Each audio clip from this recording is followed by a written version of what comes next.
Saya nak tunjuk benda yang boleh kita buat dekat kereta lama, yang tak patut kita buat dekat kereta moden. Kalau tak, kereta akan damage sedamage-damage-nya. Kereta zaman karburator ke bawah, dia guna teknologi yang berbeza dengan kereta moden. Jadi cara kita treat kereta kita pun perlulah berbeza. Jom kita tengok amalan lama yang tak patut kita ikut. Kagai bullshit.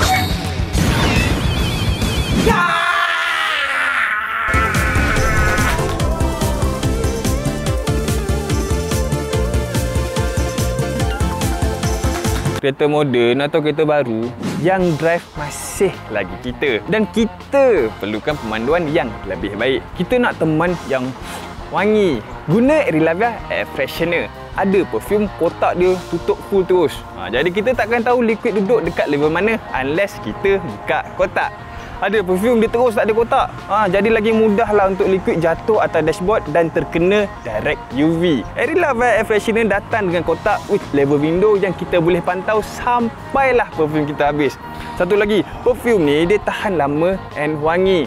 Dapatkan sekarang sementara voucher masih ada. Sambung li. Jangan disconnect negatif terminal masa enjin tengah hidup untuk cek sama ada alternator charging elok ataupun tidak. Satu masa dulu kita boleh test kereta kita dengan cara ni. Alternator ni function dia untuk keep on charging bateri kita. Sebab tu bateri besar ni pun dia boleh hidup dekat dalam kereta tu setahun dua. Bila kita cabut negatif terminal kita and engine masih running, itu bermakna alternator kita berfungsi dengan baik. Kalau kita cabut terminal and engine mati, bermakna alternator problem. Test ni sesuai untuk kereta lama, tapi kereta sekarang jangan buat. Kereta moden dia penuh dengan elektronik. The second kita cabut terminal tu, voltage regulator bagi alternator maximum power tanpa bateri circuit sebagai buffer. End up, simple test kita memakan ribuan ringgit untuk elektronik replacement. It was never a good test. Kalau nak guna battery tester ataupun voltmeter ataupun multimeter, kalau tak ada, pinjam kawan pomen. Kalau tak ada kawan pomen, pinjam kawan technician. Diorang ada meter ni. Kalau tak ada kawan technician juga, beli sendiri je lah. Bateri kita biasanya dia keluar 12 volt sebelum engine start. Kalau rendah sangat daripada 12 volt tu, bermakna bateri dah weak dah.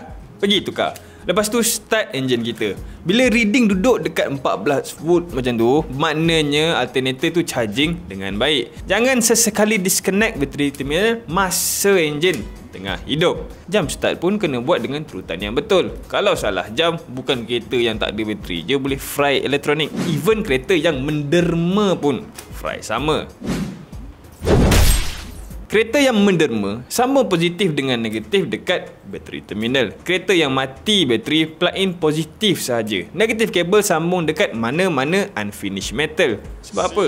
Kalau negatif tu negatif, percikan api boleh berlaku and result dia berbahaya. Situasi ni tak common tapi boleh berlaku. Kita nak make sure yang kerja kita as safe as possible. Kan kita nak jam kereta kan, last-last jadi ayam goreng pula kat situ.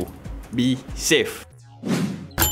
Bila kita isi minyak and nozzle terjetak and tertutup sendiri sebab minyak dah full, jangan top up lagi dah. Saya panggil jetak. Orang negeri lain panggil apa jetak. Dah full ni tapi nak isi lagi sebab nak cukup RM50.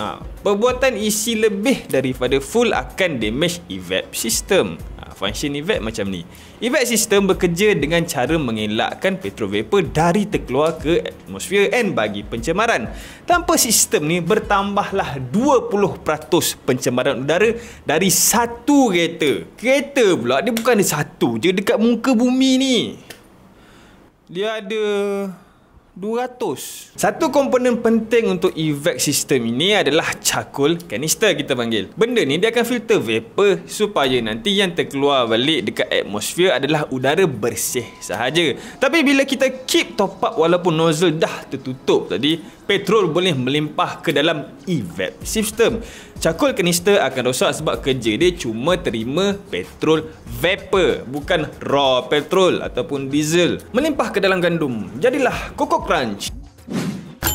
Kalau kereta kita tiba-tiba sebu kan, semua benda kita dah check yang tak jumpa pun masalah, cuba check evac system. Mungkin itu masalah dia. Vacuum leak dekat dalam evac tu, dia boleh bagi air fuel ratio yang tidak stabil. And last kali buatkan kereta kita idling dengan agak kasar. Macam tu. Kalau minyak terlebih full boleh rosakkan kereta kita bang. So kita kenalah drive minyak kurang. Betul kan bang? Next point, jangan drive dengan minyak yang kurang. Alah, semua tak boleh. Flip table. Dalam Islam pun, kita makan sebelum lapar dan berhenti sebelum kenyang. Isi minyak full boleh bagi komplikasi. Minyak kering pun sama.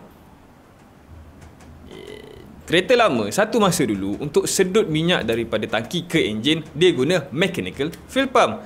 Tak ada elektronik whatsoever. Bila minyak tak lalu, enjin simply mati macam tu je. Tak ada efek apa-apa yang berlaku dekat mana-mana part. Tapi modern car, kereta baru yang bawa balik raya nak tunjuk dekat kampung jiran ni, dia guna electric fuel pump. Fuel pump jenis ni dia bekerja secara elektronik.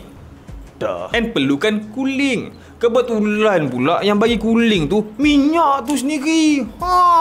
Namun bila kita drive dengan minyak yang kurang, fuel pump tak dapat disejukkan secara optimum. Fuel pump overheat and gagal berfungsi. Nak start enjin pun dah tak boleh dah masa tu. Kos dia ratus-ratus geng. Make sure kereta kita tak dipandu dengan minyak yang terlampau kurang. Jangan overinflate tayar kereta kita. Thumbnail video ni dia macam pelik sikit kan. Untuk point ni sebenarnya, tayar yang kita pakai satu masa dulu, kita lebihkan pressure dia, kita akan dapat better fuel save sebab less contact between car and road. Membulat macam tu. Macam tayar zaman now akan guna jenis radial.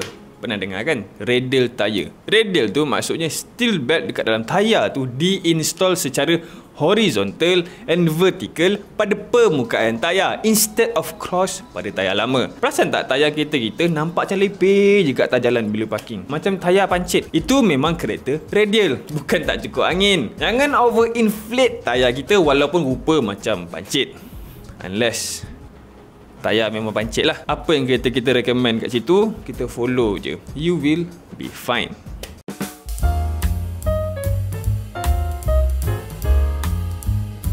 Saya pun baru je tahu pasal radial ni. Masa tu ayah saya baru ambil Alza dalam 5-6 tahun lepas, minta tak ingat. And saya perasan tayar dia lepeh je. Dah hafal pula kereta baru tayar melepeh ni. Defect ke apa? Kereta orang lain saya tak adalah kisah. Bila kereta family sendiri baru kita nak ambil pot. Bila kita check baru saya tahu yang radial tayar memang jenis macam tu. Sebabkan steel thread tu sendiri buatkan tayar dia melepeh macam tu. Even safer bila dia ada banyak kontak dekat on road. Dari situ barulah mata saya perasan semua kereta pun macam tu. Rupanya saya je baru perasan. Macam efek kereta lah. Tak pernah nampak pun Lancer Evo atas jalan. Tapi sekali sembang pasal dia, Usha dekat Mudah ke apa, dari hari tu atas jalan perasan banyak je Lancer Evo. Padahal selama ni tak jumpa pun. Manusia is pelik. Next, jangan masukkan lubricating oil dalam tangki minyak kereta kita. Macam minyak tuti masuk dekat dalam RZ ke, 125 ke, RR ke, RD ke. Jangan. Unless kereta kita 2-stroke ataupun rotary engine, baru guna lubricating oil.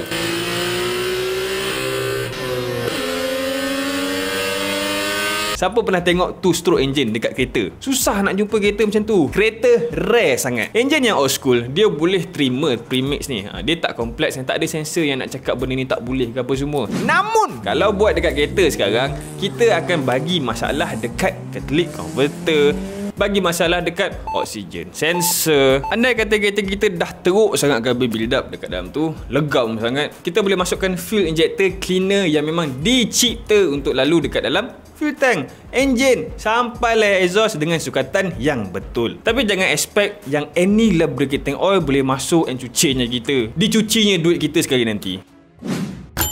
Make sure yang kereta kita menggunakan coolant yang betul. Satu masa dulu, pilihan yang kita ada untuk coolant hanyalah satu coolant untuk semua jenis kereta dekat dalam dunia ni. Coolant ni color hijau, dia panggil IAT coolant. Yet pakai Saga, coolant hijau. Pakai Honda, Coolant hijau. Pakai Rolls Royce Silver Shadow 1975. Coolant hijau. Hari ni kita ada beberapa jenis coolant dalam market dan dibezakan dengan warna setiap coolant tu. Benda tu pewarna je tapi okey lah kan. Bukan nak minum pun. Sebelum tukar coolant, check dulu coolant apa yang sesuai dengan kereta kita. Ataupun bagi tahu je lah dekat kedai spare part tu kereta kita ni kereta apa. Pandailah dia bagi. Benda yang sama kita apply dekat minyak hitam. That's racist. Kereta-kereta lama, kita tak perlu ikut exactly kepekatan yang direkomend untuk enjin kereta kita. 20W30 boleh tukar 20W40, 20W50. Kereta moden, kita ada variable valve timing. Lubang yang perlu engine oil tu lalu memang kecil-kecil. Jadi normally, kereta moden dia guna engine oil yang ringan macam 0W20. Kita boleh check dekat enjin kita exactly jenis minyak hitam yang kita perlu. Semoga video ni membantu korang untuk menjaga kereta korang dengan lebih baik pada masa akan datang. Sila subscribe to this channel sekarang sebab kalau korang tak subscribe kan terlepas sebab video-video lain nanti. Korang pun minat kereta, subscribe to this channel. Beli Air Releva Air Freshener untuk dapatkan pengalaman memandu yang lebih baik. Jumpa lagi lepas ni. Bye. Jangan ingat saya nak reply semua komen lah dekat dalam 2 jam pertama video ni launching. Jumpa lagi lepas ni. One more time.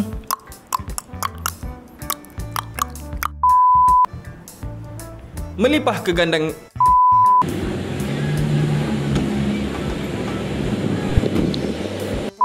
Kereta zaman karburator ke bawah? Sambung li. Sambung. Tapi modern car, kereta baru-baru yang buat balik